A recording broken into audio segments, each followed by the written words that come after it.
Se la CGIL sabato si appresta a scendere in piazza in tutta Italia per contestare la politica del governo sulle pensioni, dalla CISL arriva un apprezzamento per gli accordi sottoscritti con l'esecutivo, per fare il punto sulla situazione delle pensioni e della previdenza e valutare l'impatto delle novità sul 500.000 di pensionati sardi.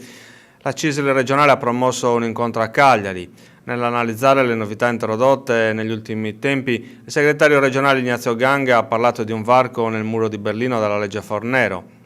Riferendosi invece alle 15 categorie di lavoratori che, svolgendo un'occupazione gravosa, possono accedere prima alla pensione, il segretario nazionale Andrea Cuccello ha commentato: col protocollo del settembre 2016 e con l'accordo appena sottoscritto dalla CISL si supera il principio dell'immodificabilità della legge Fornero, ma la CISL punta a inserirne altre e a separare il settore della previdenza da quello dell'assistenza.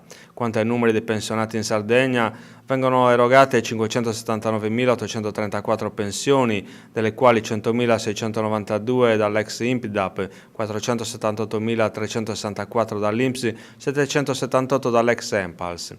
La spesa pensionistica nel 2016 è stata di 6,7 miliardi di euro, l'importo medio mensile delle pensioni è di 1.797 euro per la gestione pubblica e di 825 euro per i privati. Per quelle dell'ENPALS invece è di 1.205. I dati divulgati dalla CISL parlano di un importo medio delle pensioni dei sardi che è del 17% inferiore rispetto alla media nazionale e del 38% rispetto alle regioni ricche del nord.